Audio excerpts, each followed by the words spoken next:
si Robin Padilla na pinagmamalaki ng mga DDS ng putang inan to. Isa pa to na hindi natin alam mamaya kung magpapakita to dahil person of interest to. Ito pong abnormal na to na walang kwentang senador na ewan ko saan pinulot to sa katangahan sa lupa, sinalulaat.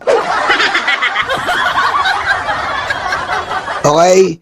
Ito po yung pinagmamalaki ng mga DDS kung gaano katanga ka inutil ito. Aray ko. Pakinggan nyo. Tuloy ko muna po sa English. Sige po. Due to insistent public demand. Putang ina, talino, di ba? Aray ko. Talino, boy. Karap ba naman, Coco Pimentel, talagang dudurugin to. Opo, napakaganda po ng tanong ng ating pinunong menorya. At yan po, alam niyo po, dito po sa aking kaliwa, kung titingnan niyo po, dahil ang sabi ko po sa kanila, Ginoong Pangulo, tayo po ay haharap sa bar Tatner. Sa bar Tatner. Putang ina niyan, Bart Tatner, oh. Meron salita bang Bart Tatner? Aray ko. Yung senador natin, oh, ang alam na salita, Bart Tatner. Ang galing, eh, no? Oh, tignan natin, no? Kung titingnan niyo po, dahil ang sabi ko po sa kanila, Ginoong Pangulo, tayo po ay haharap sa bar Tatner. Sa bar Tatner. Galing nyo, DDS. Aray ko. Galing. Galing ng DDS sa mga senador, no? Ba't di ba kayo magpatiwa ka lahat? Aray ko. Bar Tatner. Mathematician pa. Kaya kailangan po battery ng mga auditors ang kailangan po natin dito sa kaliwa. Ano po? Oh. Huh? Oh, tignan mo, yung senador nyo, tignan nyo, mas respetado pa si Lito Lapid. Aray ko. Alam nyo, mas nakakahiya po kasi yung bida-bida ka, eh. Mas nakakahiya po yung bida-bida ka kaysa yung tahimik ka na lang na alam mo sa sarili mo, wala kang kapasidad, kaysa yung putang ina, nagbibida ka, wala ka namang alam, bobo ka, tanga ka, inutil ka pa. Patayin mo si BBM. No joke.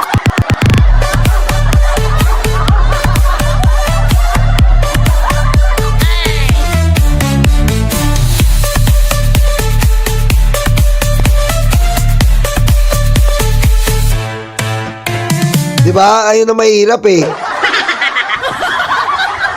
Tapos, ngayon po, lumalabas, upgraded na si Robin. Ha? Kung na-advance pa. Nagtatakas po ng harboring a criminal. Siya nagtakas kay Bato, kalat na po. Aray ko. Aray ko. Hingin ng mga Pilipinong Alam mo, sabi ko nga sa inyo, ihiwalay na po ang mga Pilipinong DDS. Ihiwalay tayo. Pag tayo tinatawag na Pilipino, sila tinatawag na DDS. Lugi tayo, eh. Lugi po tayo, mga kababayan. Papayag ka ba tatawagin ka Pilipino tas magbiblend sa mga DDS? Kailangan pag sinabing anong lahi mo, DDS, iwalay natin yan, putang ina, bobo yan.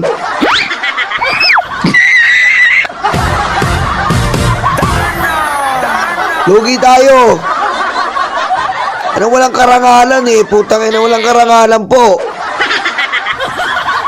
Sir Roger Mabay, thank you, sir, ha? Sir, thank you po. Yung legal basis na yun ay nandun sa PIP. Oh. Section 2 ng Konstitusyon. Opo. Dito po, sa nakalagay po sa ating konstitusyon, Biro mo, kitangin naman, Robin. Nagbibida-bida ka, wala kang alam, hindi mo alam, tinuturuan ka. Paano mo madidepensahan yan kung tuturuan ka? Dapat yung matanda na lang pinaharap mo, peste ka. Dapat yung matanda na lang pinaharap mo, pinadibati mo kay Coco Pimentel. Mukha ka lang tanga, eh. Aray ko. Section 2 po. Ng letter D. Usang ina niya, no?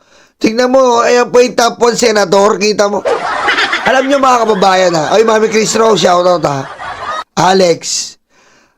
Alam nyo mga kababayan, kapag hindi po nasolusyonan tong ano natin, hindi po nasolusyonan tong 2028 natin ng mga sa eleksyon, dadapa po talaga Pilipinas. Dadapa ang Pilipinas, babagsak na tayo. Aray ko.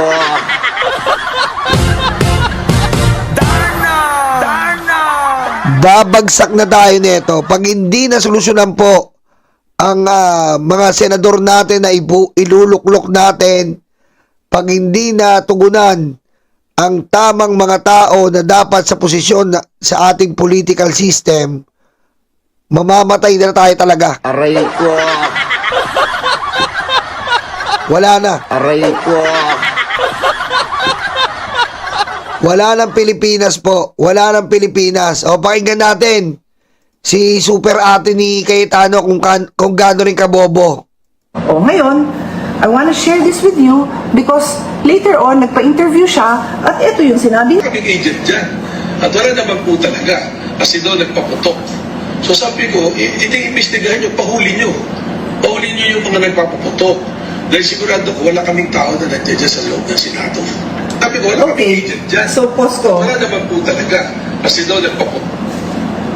So sabi niya, wala kaming agent dyan. I'll talk about that later, yung wala kaming agent dyan. Sabi din niya, Pia, ang galing mo na rin umarte at parang dati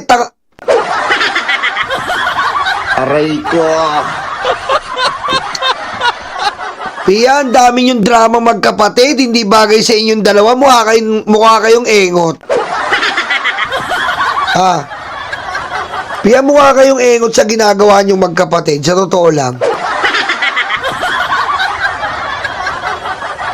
Pero mo, ganyan ang senador kayo, talagang pinipilit nyo the Senate is under attack. Bistadong-bistado kayo, pinipilit nyo. Pinipilit nyo talaga, bistadong-bistado kayo, pinipilit nyo. Senate under attack. Sa lahat ng media, nakita yung katarantaduang ginawa nyo. Aray ko.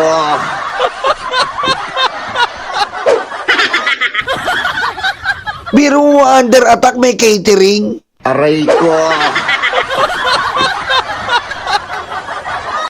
Under attack, kayo, nagpa-party-party kayo doon. Aray ko.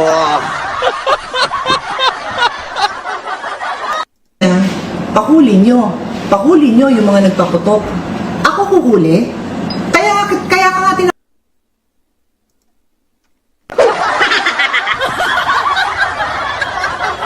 Pia, bobo ka rin pala, ano? Ako huli. Aray ko. Alan, hoy, Alan, sabihan mo tong bobo mong kapatid. Sinabi daw ni Matibag, pahuli nyo. Ako huli. Aray ko.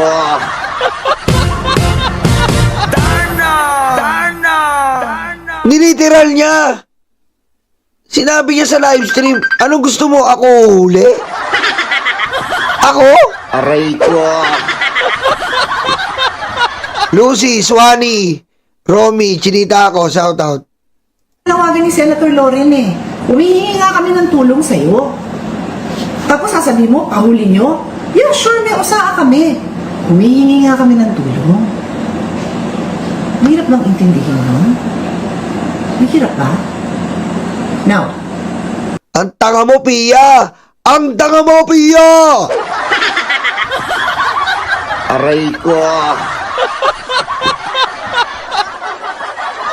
Pag naano si Mike Enriquez dyan, yari ka dyan. Ang tanga mo, Pia! Aray ko.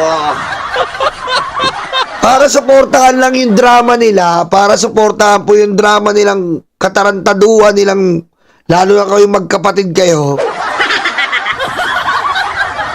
Diba?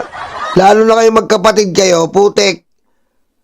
Biro mo, sasabi mo, ako huli. Pwede ba ikaw ba umuli? Aray ko.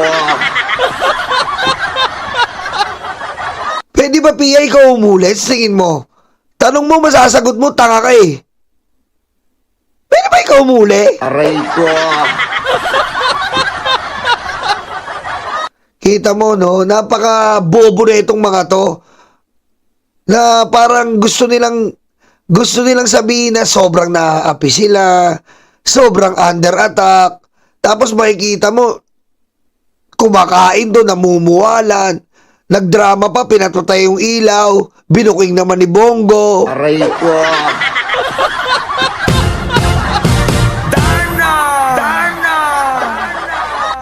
Ay, nako.